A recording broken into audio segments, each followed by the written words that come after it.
Cloud. All righty. Thank you all for joining tonight for our first webinar of the year.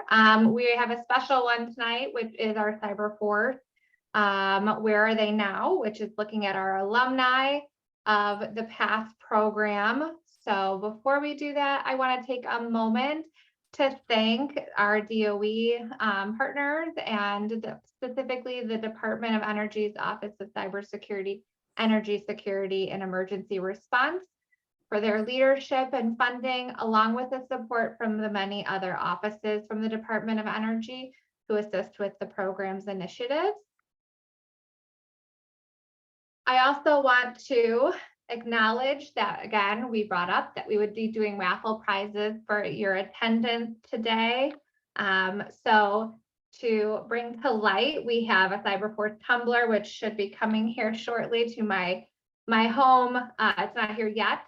We have some mugs, so hopefully my master plan here of a thing. We have some mugs here. We have challenge coins. We have a rain hoodie up for grabs, and we have many CyberForce shirts, some old ones, some new. To enter to win, you got to stay till the end, and I will let you know how you're able to enter for that. So more to come on that. But without further ado, I will turn it over to Steph. Today we have 4 esteemed panelists. We had 2, unfortunately, that were sick. So Maddie, thank you for joining last minute here with us. But I'm going to turn it over to Steph to introduce our panelists. All righty. Hi, I'm Steph Jenkins. I work with Amanda on the CyberForce program here at Argonne National Lab. I just want to thank again Kevin, CJ, Maddie, and Cole for joining us this evening and for sharing all their experiences, not only where they are in their career now, but also their past experiences with the CyberForce program itself. I do want to give them a chance to introduce themselves. If you guys could just tell us a little bit about your university experience, where you went to college, and then just kind of touch on where you are now. And I know we'll delve into that deeper throughout the panel. But Kevin, if you want to go ahead and get started with us. Sure. Good afternoon, good evening, everyone. It's great to be here. Thank you, Stephanie and Amanda. This is really cool. Got to see some old familiar faces and some new ones. So hey, welcome. Hopefully they'll find this informative. But my name is Kevin Flowers. I graduated from the University of Houston back a couple years back now with a bachelor's in computer information systems and a master's in cybersecurity. I think I see Art Conklin in the chat right there. So hey, Art. But yeah, I'll pass it on to Cole. Go for it, Cole. Hi all, my name is Cole. I used to work with Kevin actually. Cole Smith is my name. And I graduated from George Washington University in 2022 with a bachelor's in cybersecurity. And I'll pass it on to Maddie.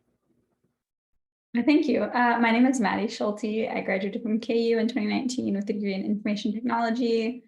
Definitely working in the enterprise IT security space now and love everything about CyberForce. Amanda's great. Thanks, Stephanie, for having us on. Let's see, CJ, I think it's your turn. Yep, I'm CJ May. I graduated from the University of Northern Iowa in 2020 with a computer science degree. And I've done both CyberForce as a student, and now I've come back as a volunteer. Awesome. Well, thank you guys again. And just to dive right into it, if you just want to the extent that you're comfortable, just kind of describe where you are now in this current moment in your career field. Yeah, I'll go ahead since I started it. Sure. So I work at 1898 & Co. Under the umbrella of Burns & McDonnell over here in Houston, Texas. My role is now, my title is leads industrial cybersecurity analyst. And so let's see, my day-to-day, right? I guess that's that question. My day-to-day is kind of involves just a lot of the traditional analytical skills that you might get from an academic background. So all the college students out there, keep studying, keep learning, and those are useful skills, especially that researching stuff, because you don't always know it all the time, and you have to hit the books. You got to go Google things, figure it out, find solutions, because that's what you get paid for, right? In another way, I mean, there's a lot of looking over client provided documents, logs, config files, anything that they give you, because a lot of the times it's you as a consultant, you guide the client towards a solution that they might not know that they need or want, right? But yeah, most of the time you're just kind of helping guide the conversation, guide the project along. What else? So yeah, being as we're an OT, it's not always just doing traditional cyber work behind a desk. Just a couple weeks ago, I was out on site at an actual manufacturing plant, getting to tour the grounds and see all the industrial machinery and all that jazz. And it's really cool, really loud, really hot, and different. It's a change of pace, but yeah, you got to be health and safety oriented, because ultimately that's what you're trying to protect. You're trying to protect people's lives as a OT cyber professional. So, and then the bread and butter of cybersecurity, I'm sure the other folks on the panel can speak to it, but it's reporting, right? That's you do all the keyboard stuff, you do all the interviews and information gathering to write a really nifty report. So you gotta be able to provide a good sense of what you did. So those report writing skills and just conversational English skills are important too. And I will throw it on to Cole. Is that okay, Steph? Oh yeah, that's awesome. Thanks. Okay. How do you want to handle questions? Because I just saw one pop up in the chat. Should we address those at the end, or should we just kind of address them as they come? Let me see. Yeah, we can keep going where we are now, and then we'll jump into those. Okay. So I'm currently at the Department of Energy. I work for the Office of Electricity, and my official job is coded as 2210, which is IT cybersecurity specialist. But my role at the Office of Electricity is more so that of a program manager, more specifically managing R&D projects relating to grid cybersecurity and communications. So it's less technical in a way in the day-to-day, but the great part about it is that I get to interface with really smart people doing highly technical things and read about the highly technical things they're doing, usually at the labs, like ANL, like INL, all the Department of Energy labs. I get to read really interesting reports about the type of work that they're doing and kind of working on the bleeding edge of cyber research. I'll pass it on to CJ. Sure. So I'm a senior IT security analyst at Vermeer Corporation. We are a large global manufacturing company for industrial and agricultural machinery. My role at Vermeer has evolved a lot over the years. So when I came on, we were a very small team. It was just my manager, myself, and one other guy. And so being a large company and a small cybersecurity team, we got to wear a lot of hats over the years, and basically we were all we had. So anything that the business needed, we found a way to make room for it on our plates. And over time, our team has grown, and I've kind of started to specialize a little bit more, but I'm still kind of split between threat detection and DevSecOps, which is like automating application security for our software engineers. Kevin talked a little bit about operational technology, or OT. That's something that we deal with a lot at my company. Being a large manufacturing company, we've got plants all over the world, and a lot of those devices that are out on the shop floor are actually connected to the network. Like a CNC machine needs to get programmed to know what to cut out of the sheet metal, stuff like that.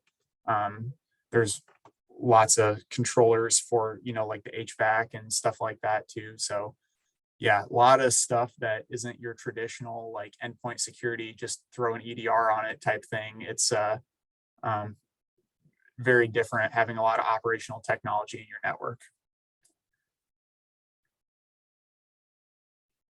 Right now I'm a security engineer, more like enterprise IT security. So kind of more of the boring things like throwing, EDR systems on endpoints and managing upgrading certain security appliances we have in place. But if I could take it a little bit of a turn to more of the community involvement side, I always advocate for that. Right now, I'm the president for Women in Security Kansas City.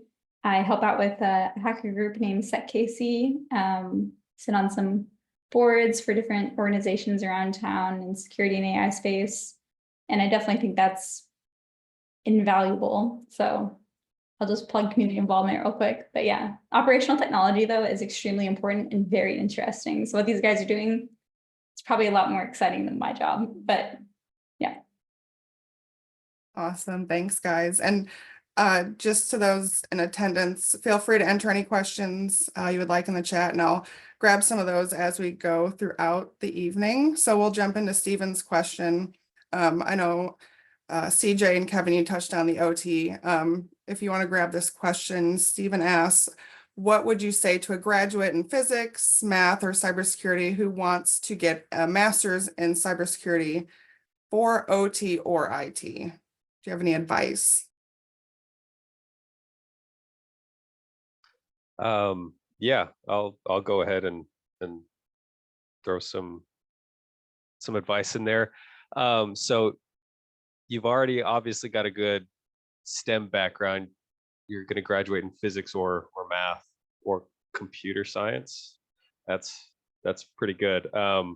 So I think it's not too far of a hop if you jump in from computer science, and even in physics and math. I mean, ultimately, anything in cyber, you're just kind of working with bits and bytes, right? So it's applying that math and understanding the rules of the internet pretty much. I'd get really familiar with networking fundamentals, because that keeps on coming back. In IT, I'm sure these guys see it all the time. And OT, you have to know that these are very small condensed networks most of the time. So being able to communicate on the TCP/IP stack from an asset in the plant floor and know that you're only pinging or only communicating with that one specific asset in a very certain way is critical, because like CJ mentioned, a CNC controller, right? That controller could be 40 years old, 30, 40 years old, and just be doing the same thing every day. So if you throw a command out there using a modern tool set, you could easily just brick that controller, and then what happens to your production process? That is real money that is lost every moment that that controller is not doing what it's supposed to do. And the fact of the matter is, sometimes you don't have separate or backup controllers to make that thing happen. So yeah, you have to know your networking fundamentals. You guys, what's your thought there? Yeah, I can kind of piggyback off of that. I think that, the emphasis on network fundamentals, I can kind of broaden that out to just understanding whatever technology you're going to work with and just understanding how that works. In the OT space, networking is going to be a critical concept because you're not going to have as much of that host-based telemetry that you would get from like an EDR. But, if these things are on your network, they're going to be talking out, understanding what sorts of protocols they use, what ports they might be listening on, what those services are on those ports, what that means, and how to securely configure those. These are things that you can kind of learn some of that through the CFC program, trying to gain a little bit of a systems administration background, a little bit of networking. All of those foundational concepts are useful because to secure something, you really have to understand what it is you're securing. Awesome. And then Maddie, I'm going to jump back to what you said about the community involvement. Part of the CyberForce program, our goal is to make, not only, hold competitions and webinars, but to kind of create the holistic, student. So it's not just about obtaining the degree, it's about getting yourself out there and the community involvement. And if you just want to explain, how you got involved in some of the organizations you're involved with now, or if you started back in your collegiate career, just kind of talk to that point. Yeah, sure. So I first attended at KU, we have an information security club with kind of, I don't think it's cheesy, but some people don't like the name J Hackers instead of Jayhawk. I first attended one of their meetings my sophomore year. And from there, KU has 2 different campuses, and I went to the other campus, but not in Lawrence, Kansas, but in Overland Park, and kind of helped grow out the J Hackers community there just by seeing opportunities to lend a hand and take charge. And at a certain point, I realized, this is definitely a volunteer-based organization, and it's not always well recognized or rewarded. But if you were to put in your own effort and really help it, it's, again, cheesy. It's rewarding within yourself to be able to see your impact on others, to help each other grow. And I think that's an extremely important and fulfilling way to get involved and really improve your own career track and collegiate experience. And then for the other panelists, were you involved with any specific organizations in your college career, or even, after graduating, that you would like to speak of? Yeah, I can speak to that as well. When I was in college, I was part of a cybersecurity organization at my University of Northern Iowa. We were called UNISEC, and it was just kind of a community of learning where we would just have different members of the group come and present on something that they learned, or demo like how to hack this thing. And it was just kind of a fun learning culture that we built there. And we also, a lot of us that attended UNISEC also did these competitions like CFC. And then one other thing that I did post-graduation is when I was living in the Des Moines, Iowa area, there was a cybersecurity organization that I was going to called SecDSM, and very similar type community where it's just built around learning and networking and learning from peers. Awesome. Yeah, and Sorry.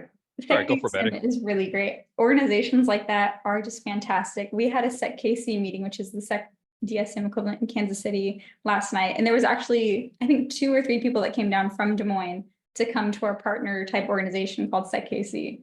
And organizations like that, you never know what kind of content you're going to get delivered. We had a guy deliver a very spicy presentation on physical pen testing last night.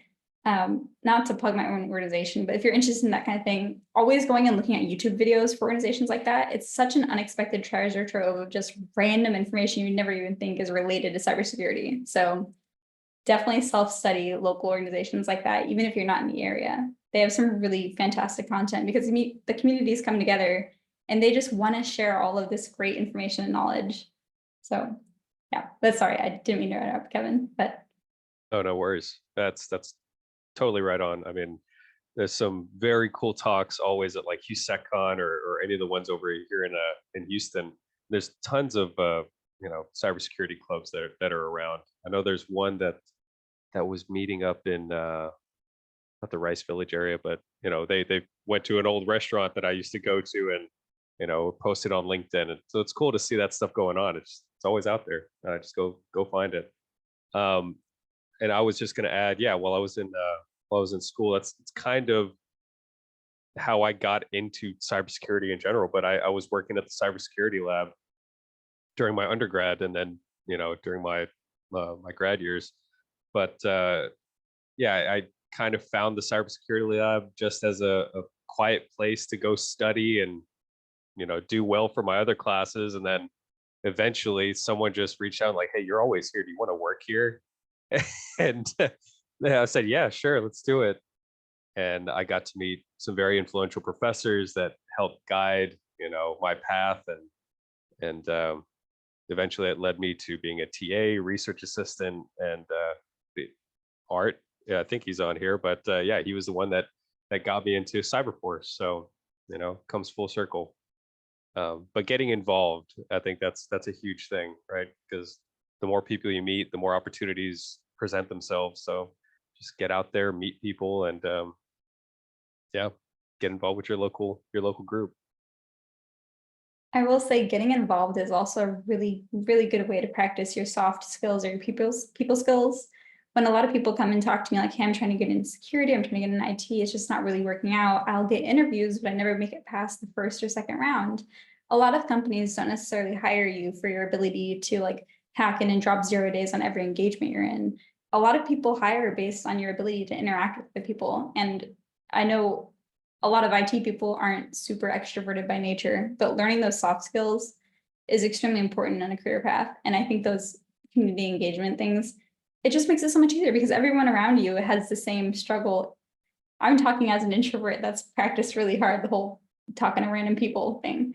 It's a lot easier when you know that they're coming in with the same kind of expectation of, I don't really want to talk to other people, but I'm going to make myself and try it out. So plug that for sure.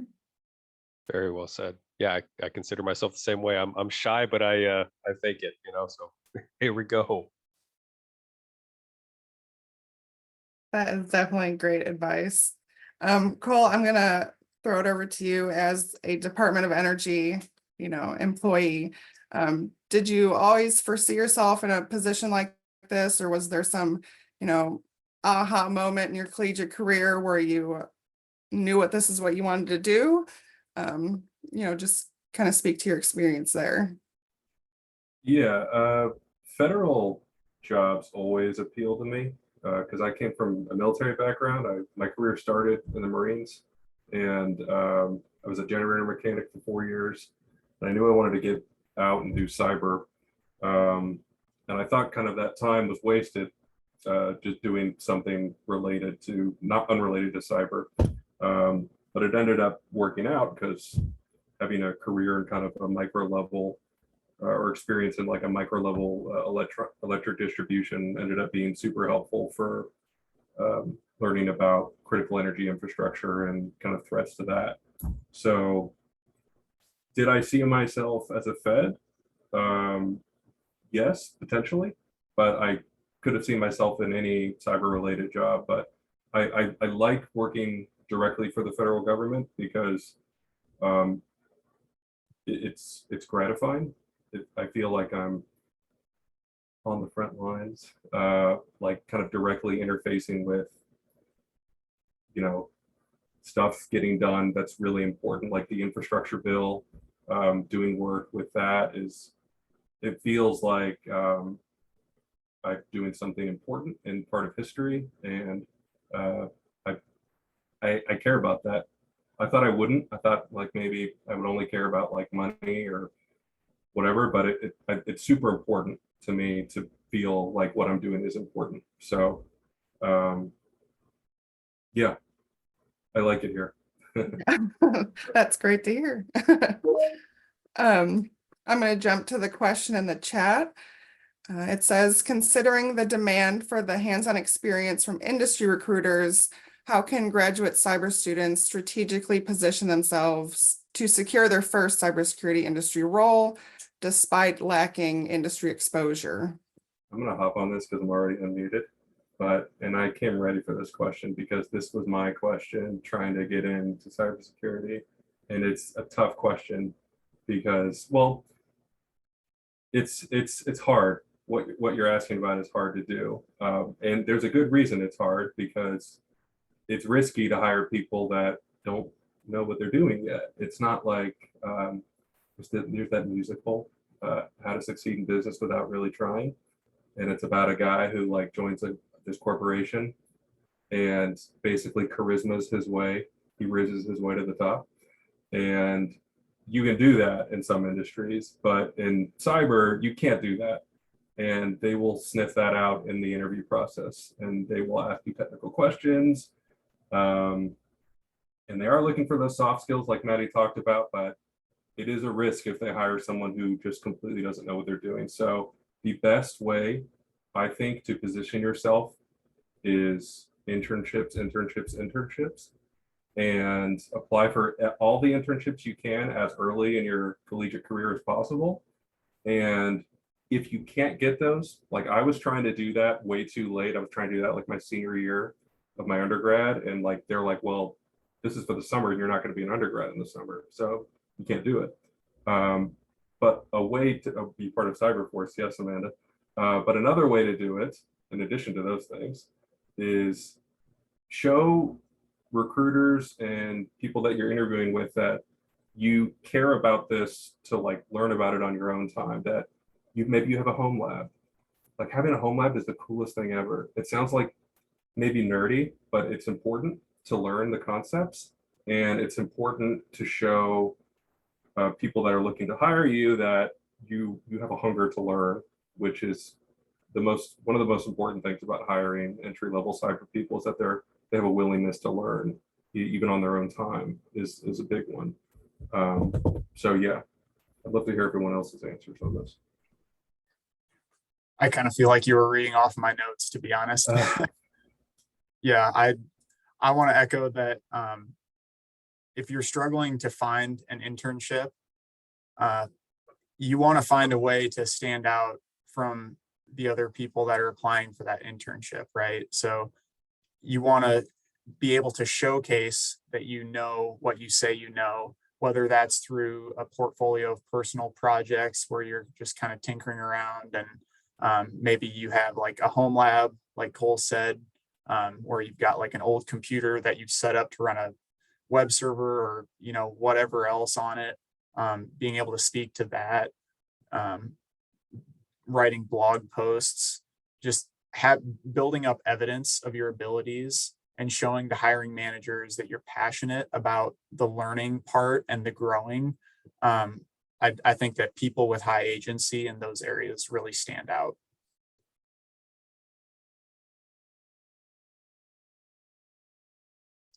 Yeah, I'd agree with all that. In a way, it's like your portfolio, right? Your home lab is proof that you can talk the talk and walk the walk, right? It's a controlled environment, but then again, so is college, right? So to be able to show that you went out and did, you set a goal for yourself. Hey, I'm gonna pwn this box. Hey, on the hack the box, right? You can actually do that stuff now. That people look for that. That's a valuable skill, and it also just covers a lot of the basics. But having a home lab, yeah, 100%. You can do some of the spicier things on a controlled environment and figure out why things are happening. Just make sure you got your IP spaces right. All right, we have another incoming question that you can all speak to if you would like. It says, asked, did participating in CyberForce events help you in demonstrating to potential employers that you are workforce ready? And if so, how? So I guess if you want to jump into like how you did participate in the CyberForce program, or that be competitions or, career fairs or anything like that. If you just want to share your experience and how that read over well and when you were applying to careers. I can start real quick. So I did CyberForce in 2018 and 2019. And 2019, I was lucky enough that they chose me to be captain for our team. And I don't know if you guys still do it during the competition, but the CISO panel, that was very scary, because it was actual very experienced individuals that you were coming into a room, and they'd already dealt with, 10 teams before me, hearing the same probably BS speech about whatever incident was occurring in your debrief and whatnot. And going into that, it was kind of I realized what I need to work on in my career now, because I definitely was not the best for the CISO presentation, and I needed to learn more about my presentation skills in very stressful environments. So I know that definitely helped me during my interview process. When at my company, you interview first round with a recruiter, and then you interview with your potential manager, and then you get into an interview with 5 or 6 director level people within IT, and they just drill you on anything and everything that they want to. So I definitely was a lot more prepared for that, based on their really stressful environment that collegiate cyber defense competitions put you in. But putting yourself in that situation willingly in a low stakes environment, depending on how competitive you are. I think being able to reintroduce yourself to those stressful situations is extremely important with the whole interview process, at least, to demonstrate to employers that, you know, you're ready to take on that kind of stressful situation, especially in security, because security is kind of stressful sometimes. Yeah, I'm just gonna jump in and say it'll only demonstrate to employers that you're workforce ready if they know what you did, because they might see it on your resume as you participated in CyberForce, but they don't know anything about that. So if you're going to participate in CyberForce, which you should, then make sure that you're being, you know, specific about what exactly you did, the concepts you learned about, what you were hands-on with. I will say I've done a lot of cyber competitions, and CyberForce stands out to me because it was the first one that I went to. I was like, wow, this isn't like Jeopardy. Like, it's not just like answer the Jeopardy questions and get points on the board. It's like, which there's a place for those. Those are fun and they're a good way to increase your knowledge. But it's like, they were like, here's a virtual environment. I don't know if I'm on, yeah, I can talk about it. Here's a virtual environment in Azure, and set it up and set up your defenses. And I'm like, as a Marine, I'm like, this is cool. I'm like laying barbed wire and like preparing for attack. Like, this is awesome. But it's applicable to what we do on a day-to-day basis. And it was I'd never worked in a cloud environment before. So it was a huge learning experience for me. And I was able to put that on my resume later to say, when I was in this competition, this is what I did.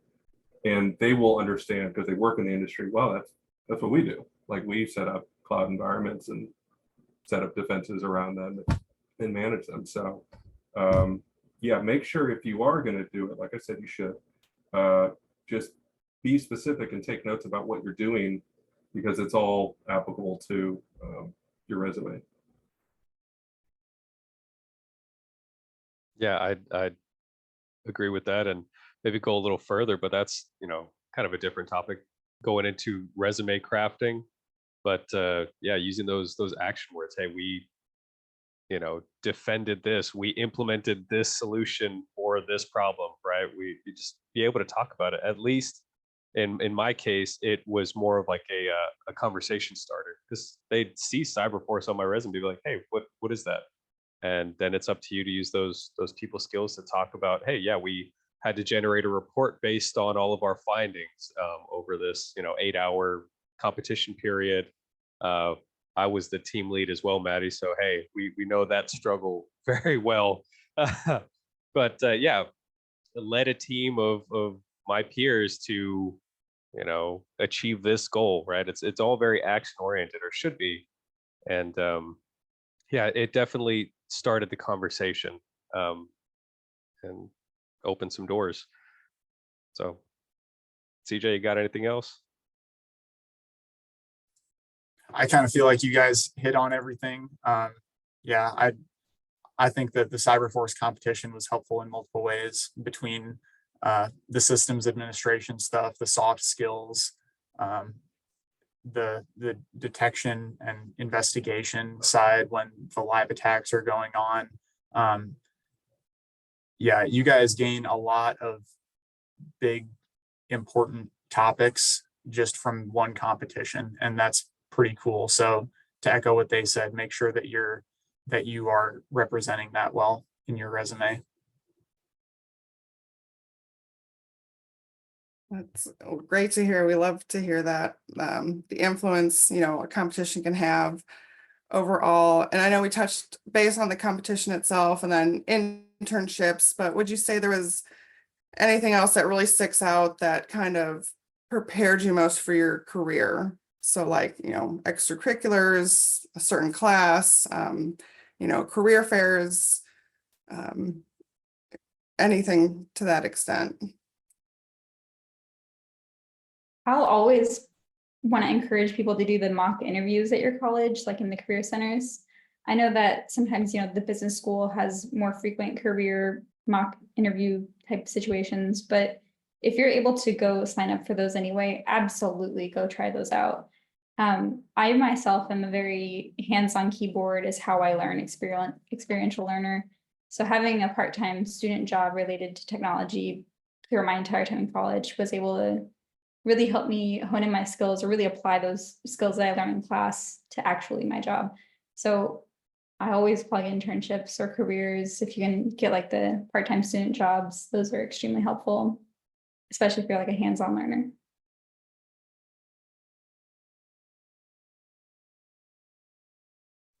Yeah, I mean, seeing as that's how I got my start, I agree with that wholeheartedly.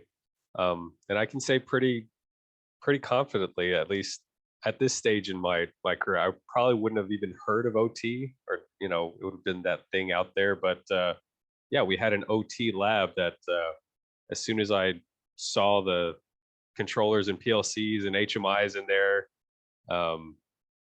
actually it was funny because where Cole and I worked, they had the cyber wall, right, from Grim. But they had one of those in there, and I saw that thing and I was like, I gotta check that out, gotta learn about what's going on there. And yeah, that's what really got my start. So I wouldn't have gone there if I wasn't doing research that summer, if I wasn't a TA before that, if I wasn't working in the cybersecurity lab before all that. So it all kind of goes together. I would say the things that helped me personally in my career were definitely, competitions like the CyberForce competition, having an old computer that I could use as a home lab. I was able to do an internship when I was in college. That helped a lot.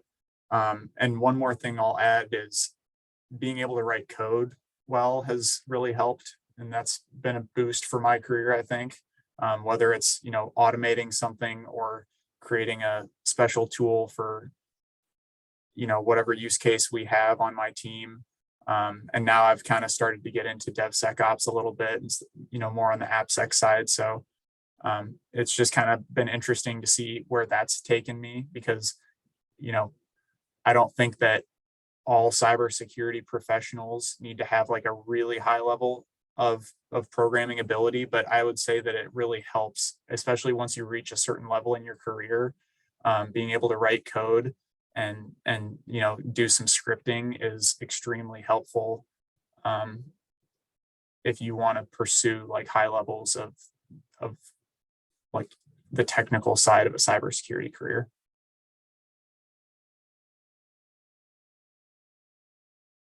And I will add too that I don't think that there's one correct path to, success in cybersecurity. I think that you can probably already tell from listening to everyone on this panel that we all took different paths to get to where we are today. So I think that the most important part is just to stay passionate and keep trying things. Definitely. And I know Cole said something earlier about how, he thought he had wasted time doing the one career that he started with, but actually it ended up helping him out. So I would agree not to stray, from your passion. That's very well said. We have another incoming question. Lots of jobs are looking for real world experience. So how can participants of CyberForce or other competitions utilize their participation as a means of sharing that as experience?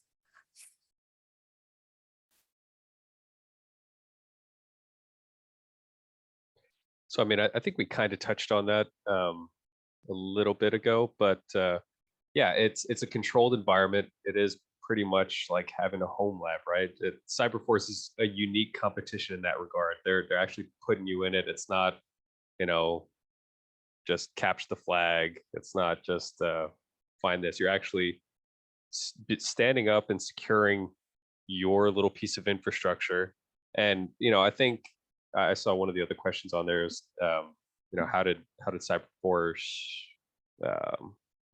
assist with your career journey, right? So our whole goal was, as blue teamers, right, our teams, at least in my instance, we were supposed to be protecting a piece of critical infrastructure, right?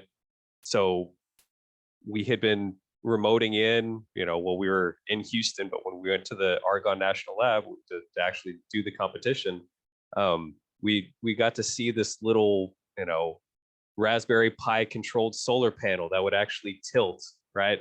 And that was just the most amazing thing. I thought that was super cool. And that was, you know, just our teams. Some other teams, I forget what else they had, like energy generation stuff, you know, things would light up and whatnot. But that was your little piece of critical infrastructure to protect, right?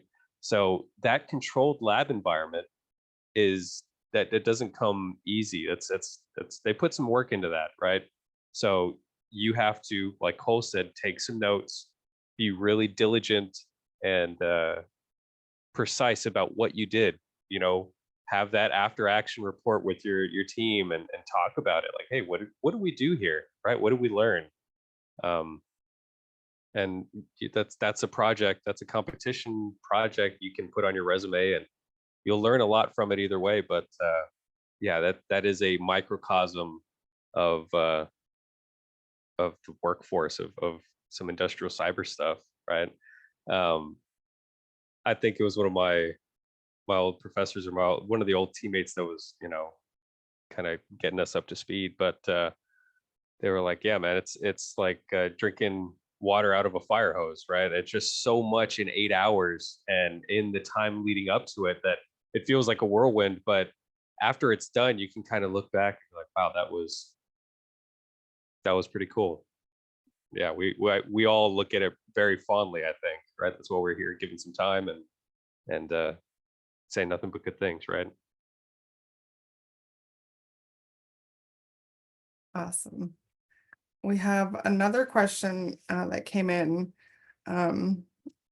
This guest says they have been a software developer for the past 20 years, but they have recently are learning, attending, and enrolling in a cyber competition. Is there an age limit? Do you think you're too late to start? You know, he says that they're in their late 40s, but do you think it's, you know, too late, or there's no time? There's Never no too age. late. Never too late for anything. But well, actually, for this competition, the CyberForce one in November, I think you have to be an undergrad, right, or a graduate student. That specific competition, yeah, is for Okay, so that's the specific one. yeah. Go back to school, I guess, if you want to do it. But definitely not. And I think having a foundation as a software developer is awesome, because you don't even really have to pivot that hard. And even think about something more closely adjacent to what you're doing now. We have, I mean, secure coding, and, you know, coding things to be secure by design is, people are just starting to kind of care about that, and think about it more. So you're very close to it already. And the concepts that you got to learn on top of what you already know will be that much easier to learn, I think. And I think rolling off of that, you know, even the CyberForce program itself, we host, you know, career fairs, and we've started a trajectory towards that professional career fair, where it's not technically for collegiate students, it's more for people looking for senior level jobs or that change in career. So, you know, it's not just competitions. You can look out for other, you know, program aspects that can apply to your specific situation. Another question that came in was, any advice for getting an interested new team into this program, where resources are limited?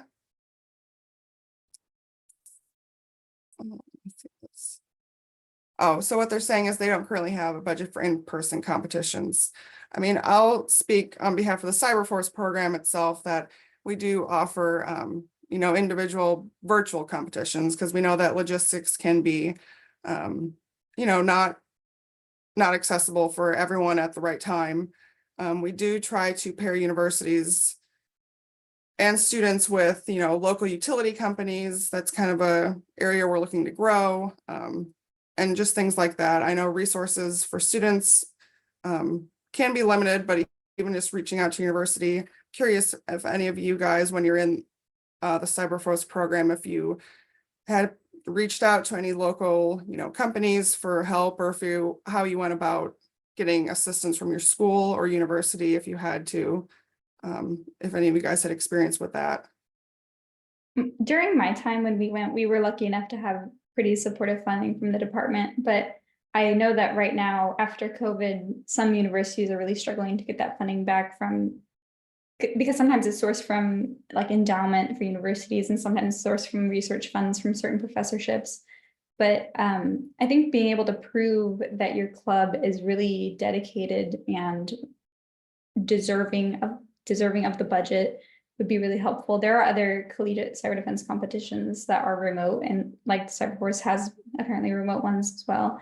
If you're able to prove to certain department heads that you guys are dedicated enough to, again, deserve the funding, that might be a really good way to do it. If you have a faculty sponsor for your cyber club right now, asking them the correct route within the university's program to get the funding, I think that'd be really good. And I know there are other collegiate clubs. I know University of Central Florida is like on the ball. Usually they have really great cyber competitions.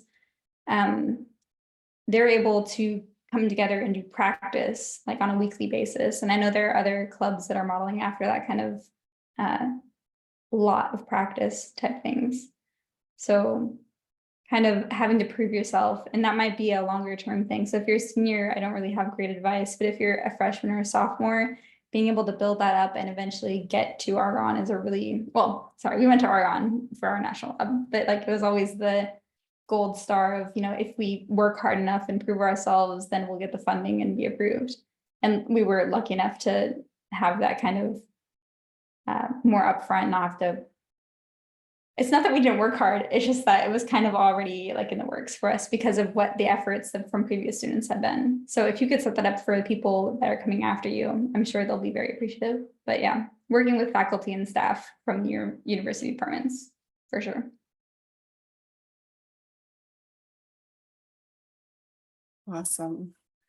All right. Let's see if there's any more questions. So if you can go back, you know, starting your collegiate career, I know CJ touched on, you know, how we all have different journeys. We all have different paths, obviously, that lead you guys to where you are now. You know, if you can give advice going back to your freshman year of college or your first year of graduate school, is there any piece of advice you would kind of give yourself if you could go back in time? I can kind of jump on that first. I think that if I was a freshman again, or if I was telling my freshman self some advice, I would try to take better advantage of online or in-person cybersecurity groups that include industry practitioners. I think that networking with and learning from those in the industry can be really beneficial, especially early in your career. And, you know, just understanding how they think, some of the challenges that they deal with, what they care about, building those soft skills, like Maddie said earlier. I think that, you know, the more that you can interact with people that work in the cybersecurity industry, the more you'll kind of understand and build your worldview of how that all works.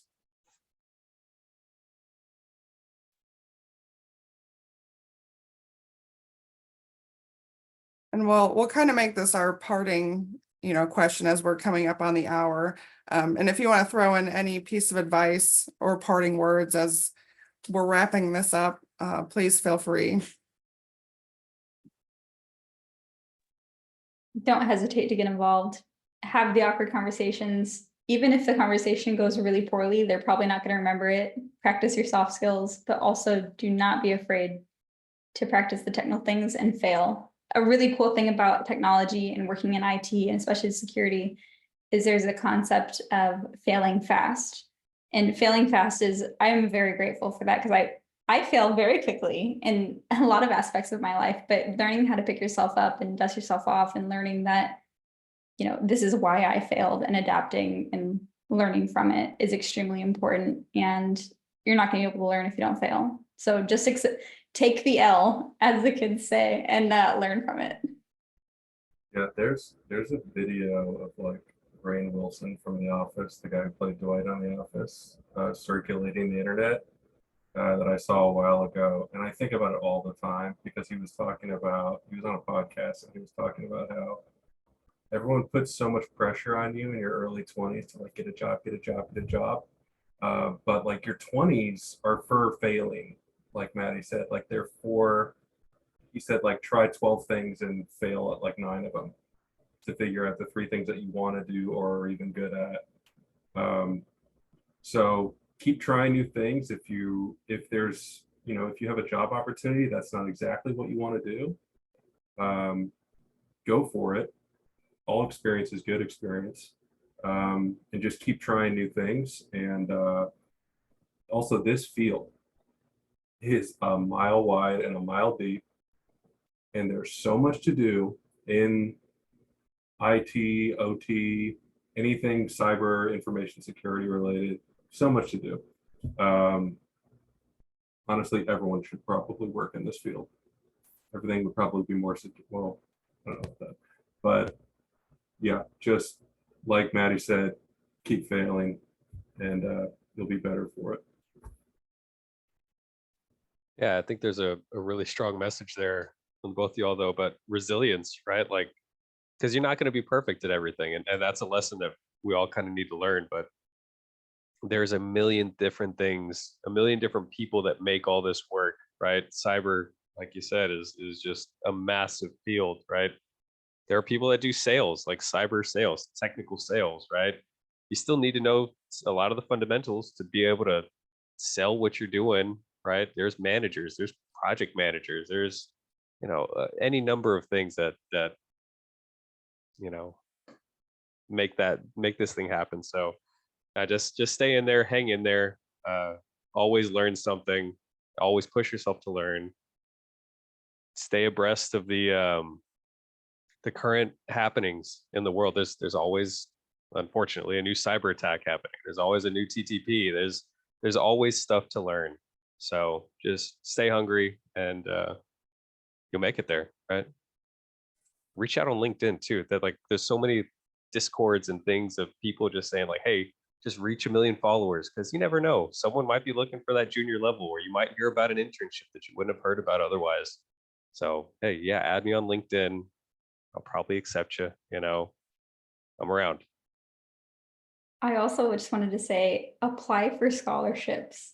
I cannot believe that I'm saying this. I've gone to Black Hat, I think 3 different times on scholarships, and I only put in like 10 minutes of effort applying. And I'm not saying you shouldn't try, but that's like a $3,000 attendance. Like Black Hat is very expensive, and the connections you make there, it's a great conference. So applying to scholarship programs like that is always worth a try. So definitely, again, goes back to the failure thing. Worst thing you can say is say no. So definitely go to conferences. I always recommend B-Sides conferences as well. If there are some in your area, there are great conferences all across the entire country. And usually students can get in for very cheap, if not free. So. The last thing I want to say is just to repeat something I said earlier, and that's just to follow your passions. The skills required for cybersecurity are definitely probably I would say that they're the fastest evolving of just about any field out there. So getting good at learning new things is probably the most important skill you can have. Starting out, the learning curve is steep, and like Kevin said earlier, it probably feels like you're trying to sip out of a fire hose, but just have fun with things and let your passions and curiosity lead your learning. Awesome. We can't thank Kevin, Maddie, Cole, and CJ enough for taking time out of their day to join us. And thank you all that also joined us online. I think Amanda's going to jump back on to get you into the raffle. And again, if you have any questions, you can still throw them in the chat, and we hopefully can get those directed. Alrighty. Hopefully I can share screen again here. All right. Maybe. Okay. A couple of quick things. So first I want to make sure everyone saves the dates for upcoming events that we do have. So on May 11th is our upcoming Conquer the Hill adventure. For those of you, as Cole had mentioned, that's our Jeopardy style virtual individual competition. Those are our anomaly type competition. So that's May 11th, that's a Saturday. May 15th is our professional career fair. So that's open to a much more broader audience than just the college level. So we typically get those that are looking more or less for the mid to senior level, but it is open to all. July 13th, or I said May 15th is a Wednesday. July 13th is a Saturday again. That's our Conquer the Hill Rain. This year will be a 3D escape room for those that have participated in Rain before. So we'll have, I think, 5 or 6 levels for students to participate in, which they'll have to traverse through to get to the end to be a reigning champion. And then, as always, everyone's favorite, I don't know why I put a TM on that. That is a registered mark. I apologize. It's a brainchild today. CyberForce competition will be in person. It will once again be at a single location like we were last year at the Q Center. So be on the lookout for more information for that.